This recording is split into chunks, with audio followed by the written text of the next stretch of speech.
মাননীয় স্পিকার, আপনাকে ধন্যবাদ। আপনি মুক্তিযুদ্ধ করেছেন, বীর বিক্রম কৃতি ফুটবলার ছিলেন এবং বরিশাল থেকে বারবার নির্বাচিত হয়। আমরা আপনাকে নিয়ে গর্ববোধ করি। মাননীয় স্পিকার, স্বাধীনতার ঘোষক শহীদ রাষ্ট্রপতি জিয়াউর রহমান, বীর উত্তম বাংলাদেশ জাতীয়তাবাদী দলের স্রষ্টা এবং স্বাধীনতার ঘোষক জিয়াউর রহমানের সাথে আপনি অনেক যুদ্ধে অংশগ্রহণ করেছেন। মাননীয় স্পিকার, আমি একজন মুক্তিযোদ্ধা এবং স্বাধীনতার ঘোষকে দলে যোগদান করেছি ওনার প্রতি আস্থা রেখে। পরবর্তী সময় আমরা দেখলাম যে স্বাধীনতার পূর্বে যে জন আকাঙ্ক্ষা ছিল, সেখানে যে রাজনীতি হওয়ার কথা ছিল সেই রাজনীতি সেখানে থাকলো না। সেখানে থেকে বৈষম্যের আকাঙ্ক্ষা থেকে বাংলাদেশের সৃষ্টি। এই জন্য তো আমরা রাজনীতি করি নাই। আমরা রাজনীতি করেছিলাম একটি পরিবর্তন, সেখানে মানুষ ভালোভাবে থাকবে, খাবে, মোটা কাপড় পরবে, কোনো বৈষম্য থাকবে না, গণতন্ত্র হবে। কিন্তু সব দেখলাম যে স্বাধীনতার পরবর্তী সময় একদলীয় শাসন ব্যবস্থায় সব ভ্যানিশ হয়ে গেল। প্রেসিডেন্ট জিয়াউর রহমানের কথা আমার মনে করতে হয়। প্রেসিডেন্ট জিয়াউর রহমান, যিনি বহুদলীয় গণতন্ত্রের প্রবক্তা, দেশনেত্রী বেগম খালেদা জিয়া সংসদীয় গণতন্ত্রের প্রবক্তা। আমি বুক ফুলিয়ে কথা বলি, রাজনীতি করি, যে আমি সঠিক পথে রয়েছি। আমার দল কোনো দাগ লাগে নাই, আমার দল কোনো কোথাও দাগ পড়ে নাই। আমরা শহীদ জিয়া গণতন্ত্র দিয়েছে, মুক্তিযুদ্ধের স্বাধীনতার ঘোষক ছিলেন। খালেদা জিয়া রাজপথ থেকে উঠে এসে সংসদীয় গণতন্ত্র দিয়েছেন। কাজেই আমরা গর্ব করতে পারি দেশের জন্য। এবং আপনারা জানেন, আজকে মাননীয় স্পিকার, আপনি জানেন এই ৭১ স্বাধীনতার পূর্বে অনেক কিংবদন্তি বামপন্থী নেতৃবৃন্দ, অনেক রাজনীতিবিদ আন্দোলন সংগ্রাম করতে করতে ১৯৭১ সালে যে ঘটনাটি ঘটেছিল, সেটি যদি সেদিন জিয়াউর রহমান স্বাধীনতা ঘোষণা না করতেন, সেদিন দেশের পরিণতি কী ছিল আমরা সবাই জানি।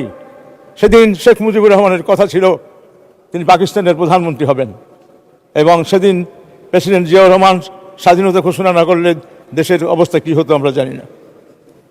এই জন্য আমরা বলি, আন্দোলন সংগ্রাম করে একটি দেশ পাওয়া যায় না।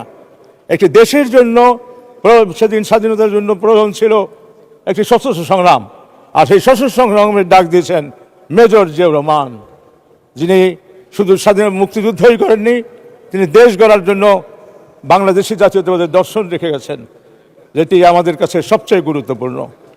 আমার মনে আছে মাননীয় স্পিকার, যে সেদিন শেখ মুজিবুর রহমান পাহাড়ে গিয়ে বলেছিলেন যে আপনারা সব বাঙালি হয়ে যান। তারা বল, হুজুর আমরা কীভাবে বাঙালি হব? সেদিন জিয়াউর রহমান সেই জায়গাটাকে রাজনৈতিকভাবে তিনি বাংলাদেশি জাতীয়তাবাদ করে আজ পাহাড়িদের সাথে আমাদের আজকে যে সমমান এবং নাগরিকত্ব, দেশবাসী, আমাদের মধ্যে সেই বিচ্ছিন্নতা নেই। এখন সবাই বাংলাদেশি হিসাবে পরিচিত। আমরা স্বাধীনতা পরবর্তী সময় আমরা দেখেছি এটা আমাদের কামনা ছিল না। আমরা দেখেছি সেকুলারিজম, তাদের সংবিধানে রয়েছে সেকুলারিজম, আর শেখ মুজিবুর রহমান ওয়াইসি মিটিংয়ে যায়। সেদিন আমরা ওয়াইসি মিটিং এসে গেল, আর তাদের ওটা জিজ্ঞাসা করার পর সে বলল, আমি বাঙালি, আমি মুসলমান, আমি ওখানে যাব। আবার আমরা দেখলাম যে তাদের ইকোনমি, সমাজতান্ত্রিক ইকোনমিতে, অর্থনীতিতে তারা সকল শিল্প কলকারখানা রাষ্ট্রীয়করণ করলো এবং বাংলাদেশ তলাবিহীন ঝুড়িতে পরিণত হলো। সেখানে আমরা দেখলাম অবাক কাণ্ডে, আমি চায়না কল 3বার দিয়ে গেছি, চায়না গিয়ে জিয়াউর রহমানকে একটু স্যালুট করেছি যে চায়নার প্রবীণ রাজনীতিবিদরা আজকে অর্থনীতির জন্য যা করছেন, প্রেসিডেন্ট জিয়াউর রহমান একই বিষয়ে মিক্সড ইকোনমি বাংলাদেশের সংবিধানে সংশোধন করে তিনি বাংলাদেশকে একটি অর্থনৈতিক একটি ভালো অবস্থা তৈরি করে দিলেন। মাননীয় স্পিকার, আমরা আরও বলি, জিয়াউর রহমান সম্বন্ধে এখানে আলোচনা হয়েছিল যে আওয়ামী লীগ, এই পতিত সরকার বলতো জিয়াউর রহমান একজন মুক্তিযোদ্ধা নয়। কিন্তু আজকে আমাদের বলতে হয়, যেখানে অনেক বিষয়ই ভারত থেকে যে আশীর্বাদ আসে, কিন্তু আমরা এটা বললাম যে জিয়াউর রহমান যখন 1977 সালে যখন ভারতে যান, তখন প্রয়াত রাষ্ট্রপতি সঞ্জীব রেড্ডি 1947 থেকে দেখেই বলেছিলেন, you have assured in the history in your country you are the brave freedom fighter who was first declare independence of Bangladesh. এবং আজকে আমাদের প্রধানমন্ত্রী যে 16 বছর বিদেশে কাটিয়েছেন, তিনি আলাপ আলোচনা করেছেন এবং চিন্তাভাবনা করেছেন দেশের সমস্যা কী, এবং তিনি এসেই বলেছেন আই হ্যাভ এ প্ল্যান। এই প্ল্যান করে তিনি আজকে কৃষি কার্ড, ফ্যামিলি কার্ড এবং অন্যান্য বিষয়গুলো করছেন, যা দেশের জন্য, দেশের মানুষের জন্য একটা বড় বিষয়। তো সেজন্য আমরা আশা করি সরকার এবং বিরোধী দলের মধ্যে যে আলাপ আলোচনার কোনো সমস্যা থাকে সেটা ঠিক করে ফেলানো উচিত।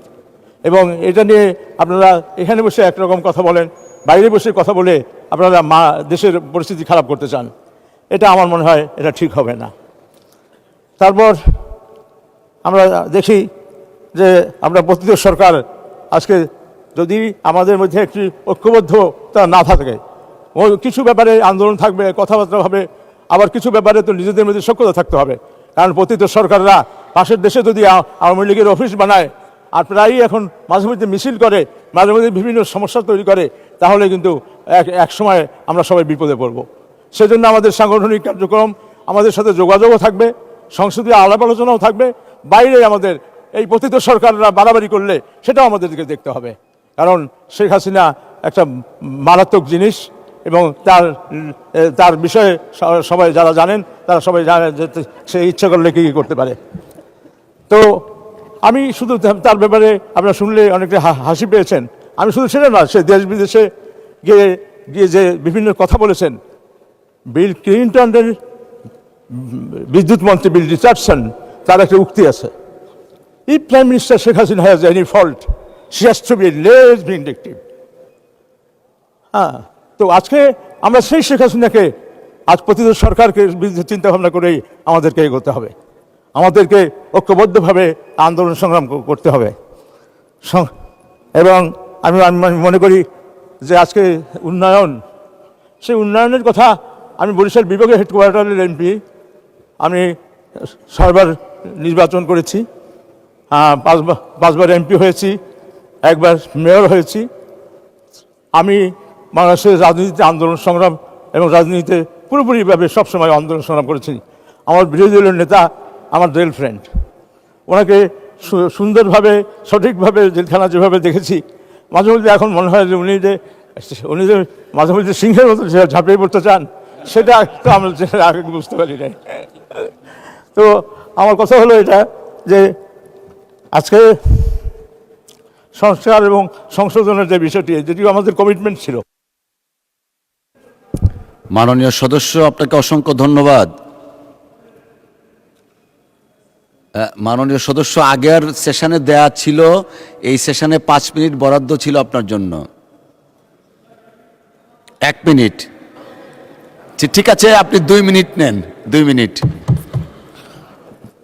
আমাদের একটা কথা মনে রাখতে হবে যে পৃথিবীর অন্যান্য দেশে গণ আন্দোলন ব্যর্থ হয়েছে, মিশর এবং তিউনিসিয়ায় গণ আন্দোলন ব্যর্থ হয়েছে। এখানে ব্যর্থ করার জন্য অনেক চেষ্টা থাকবে, অনেক রকম কর্মসূচি থাকবে।